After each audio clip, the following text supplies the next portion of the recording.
Hi everybody, it's Alex Tennis. Today we're gonna go with the most overrated and the most underrated racket in my opinion in the market right now. Let's go. So obviously those rackets are overrated and underrated in my opinion. It doesn't mean that a racket is really underrated or really overrated.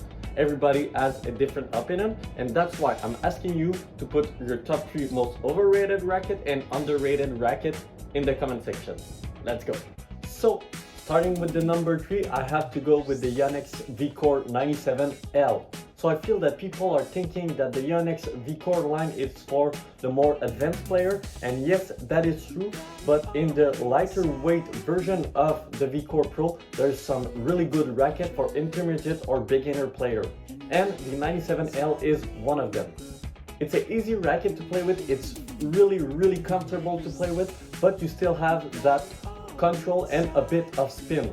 So if you like control but you're a beginner intermediate player, go with that one. For a 290 gram on-strength racket, it feels so good.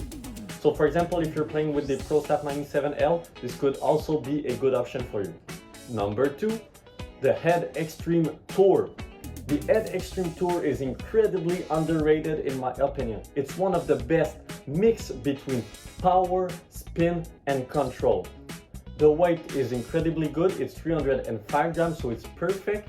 You have a 16 by 20 string pattern, so you have the spin and the control from that pattern, and the beam is a bit less wider than the original version, so the MP, so you're gaining a bit of control. It's a perfect match between a heavy racket like the Pro and a less heavy racket like the MP. So I highly recommend to try the Head Extreme Tour if you're liking the Babolat Aero but you want a bit more control. And if you're playing with the MP right now, try the Tour, it could be also a good option. Finally, the most underrated racket in my opinion on the market right now is the Volkl C10 300 gram. I've already made a review on my channel of this racket, so if you haven't seen it yet, you can go check it out, it's on my channel.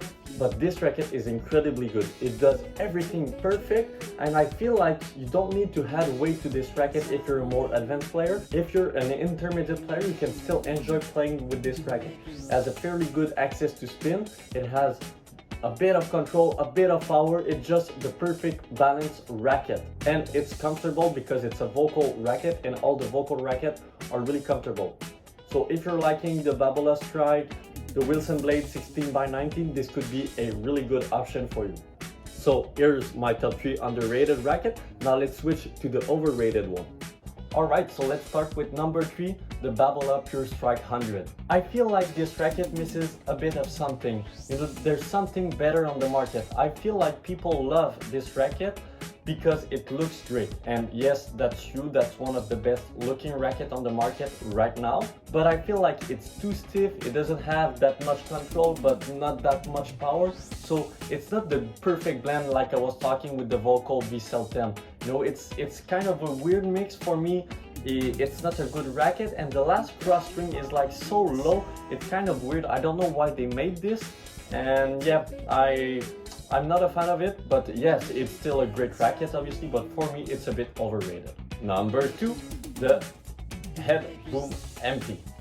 So this racket is fine, I mean it's okay, it's a comfortable racket, but it doesn't do something great, you know, it's not something that I personally enjoy. Yes, it's comfortable, but you're not getting more out of this racket, so yeah, it's not something that I like. And for the weight and the price, you can have something much more better than that. And same thing, I feel like it's a trend from the most overrated racket in my opinion. The last cross string is so low in the racket, I really don't like stringing this racket.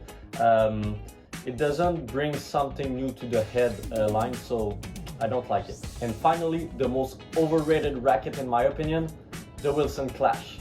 Especially the V2 version. I'm not talking about a specific model of the Wilson Clash, but pretty much all the Wilson Clash.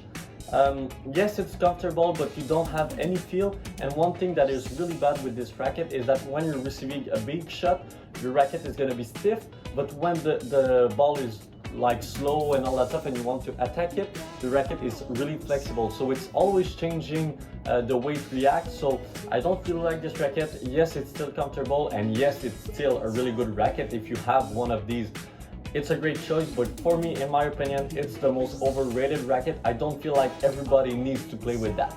So that was my top 3 most overrated racket in my opinion. Let me know what you think in the comment. Don't forget to like, to comment, and to subscribe, and see you next time.